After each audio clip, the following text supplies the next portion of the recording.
Hey folks, David Stewart here. So what do you do when you feel like you just can't be creative? This is a question I've had posed to me a bunch of times in various forms over the past few years, and I think I've given mostly inadequate answers, though I've given answers as truthfully as I can give them.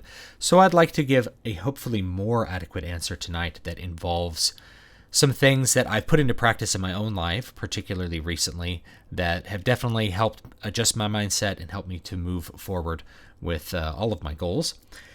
And really, I've spent a lot of time on this channel talking about how you have a lot of creative output over the long term, how you maintain creativity. And I usually talk about developing a process, something that you repeat, hopefully on a daily basis, that will eventually deliver you your goals rather than just focusing on the goals. The process is a more important thing to focus on.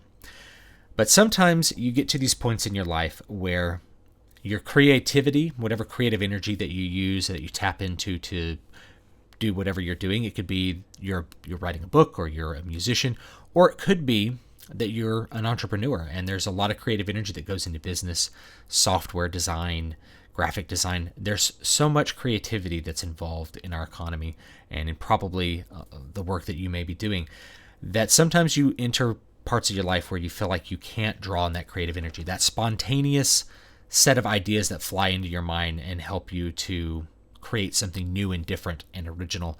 Sometimes that's not there, and usually it's not there because there's something else in your life that's really kind of overpowering your mind.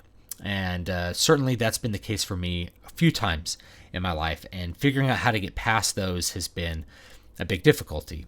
Recently, there's been a lot of drama in my family, my extended family, my nuclear family. We're completely fine, but something very big has been happening in my extended family. I can't talk about the details, at least not yet, but it's a big deal, and it's such a big deal that I found it very difficult to do spontaneous creative tasks. Normally, I'm able to sit down, pick up an instrument, and I can just generate a composition very quickly. Same thing with the book. I could sit down and write prose very easily. And I was able to do some really significant focus and create Needle Ash at the end of last year. And that was mostly like pure willpower, I suppose. But it's really hard to keep that up over the long term, to be able to sit down and either hammer out words, or to what we used to call phone it in, which is like you phone in a solo. You just play, garbage stuff that know really well.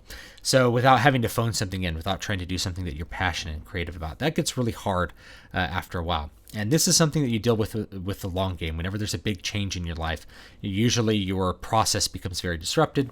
The normal thought processes you use to generate creative thoughts and then to transfer them into some piece of art or some product that you're working on becomes difficult. And so what I did over the past couple of weeks, and you may have noticed a huge number of videos coming out on this channel, that's me adjusting my process because I wasn't able to really make the progress that I wanted to be making with one particular kind of creative endeavor. I was trying to revise books. I realized I still needed a lot of creative energy to do the revisions that I wanted to do. And so what I thought I'd do is I'm going to just make a video a day for a month and see what happens. Because I can sit down at a camera. It's just like talking to a person. Not quite, but it's just talking into a camera. It's expressing thoughts. It's talking about my logical ideas that I have already created and sort of made a foundation of over years. Analysis I can do without having to be extremely creative about what I'm doing. So I thought I'd focus on doing videos every day as part of my process. So every day before I go to bed, I come up with an idea for a video I'm going to make, and I make a video. This is one of those videos. And this way I'm still moving forward, right? I'm still doing something that's creative, but it's not creative in the way that I'm used to relying on my creativity. I'm used to being able to just kind of pull stuff out of the air and it exists, and sort of tap into a huge amount of different combinations of things that, I don't know, happen at some level in my mind that it's really difficult to just tap into automatically. And when I'm in a really good place and I feel very creative, it's very, very easy. When I'm really distracted, or I'm not in a great emotional state, or I'm dealing with a more complicated life because of fallout from things that are bad that might be happening a little bit tangentially to my family, it makes it really hard to sit down for 4 hours and really be creative during that time. So instead, I've decided I'll do video. So you can do this for yourself. If you find that you're getting blocked in one area, like you're just not making any progress regardless of how hard you try, or you have a really good process but it's just not working on something, try a different project.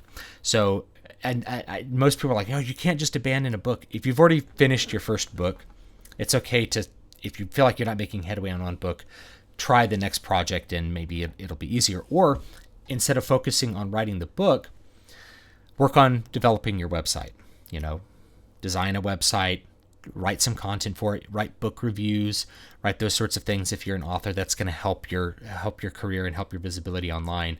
Work on SEO, those sorts of things. Work on your business. And when you feel creative, you can come back and continue working on the book.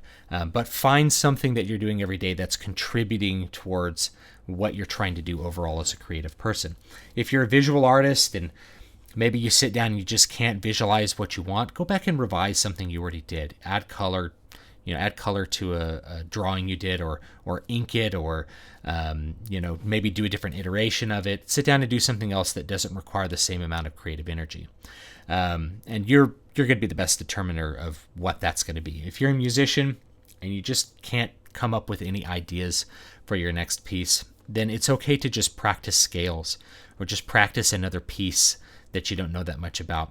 I find that I can force myself to do pretty much anything under duress. Like if it was sitting down, it's like, you're going to make $1 million if you write a book in the next 3 weeks. There will be a book done in 3 weeks.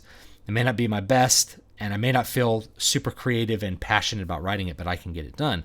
Likewise, when I'm working on an instrument, I played at my father's funeral. And you want to talk about being able to play under duress, I've done it. So I've been able to practice and perform without being particularly passionate about it, just by focusing on the things that don't require the same amount of creative input. It's like, I'm not making any headway writing this new piece. Practice some scales, do something else that has value to what you're doing, just trying to find a different way around it. And you can do that for as long as you need to. And for me, this happens when there's really big events that happen. So I didn't write any music for like a year after my dad died. And there was too much other bad stuff going on. I couldn't make it happen. There was nothing there to create. It wasn't until I left and I went to Las Vegas that I was able to kind of tap back into that, and it became easy again to be creative. And that was part of a whole shift of my life and my process and everything that went with it.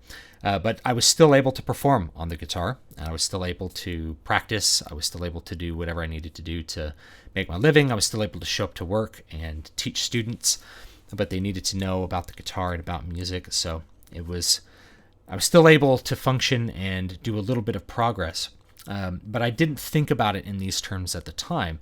I didn't think like it's okay to not feel like I can compose music right now and to instead work on something else. Instead, I just felt really bad that I couldn't sit down with my guitar and come up with ideas, or I couldn't sit down at the piano and write a piece, couldn't open up Finale and start putting in notes like I used to do in years and years ago.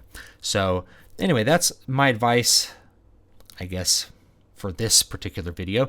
If you notice, there's been a lot of videos. I tried to make like around one video a day, and I was going to try to do it for a month. A little bit of a boot camp mentality, something to focus on, something that keeps me engaged in my process, something that keeps my mind sharp, keeps me thinking about my craft, keeps me reading, keeps me analyzing, keeps me interacting with all of you.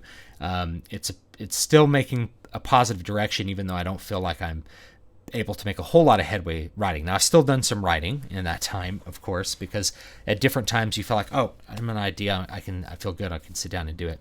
But when your mind is kind of overwhelmed by a lot of external stressors, it's okay to not feel like you're going to be amazingly creative at all times. The longer you're in this game, the more of those you're going to come up with.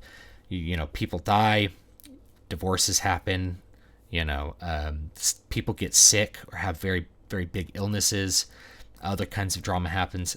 life will often interrupt whatever awesome plans you have going for yourself. And it's figuring out how to adapt to those that will keep you healthy and productive in the long term, I think. So a little bit of an extra piece of information. Try to find something else that you can do that is still going to contribute towards what you want and doesn't require the same energy. Work on a website, work on designing something else that has to do with your art. Work on something that it can be work focused but doesn't require the same amount of spontaneous creative energy that you usually use for what you're doing. Thanks so much for watching. Don't forget to like, comment, and subscribe. I'll see you guys next time, and leave me your thoughts down below. How do you get past those periods in your life where stuff is really difficult to get past and just be free and happy and creative? How do you adjust to that?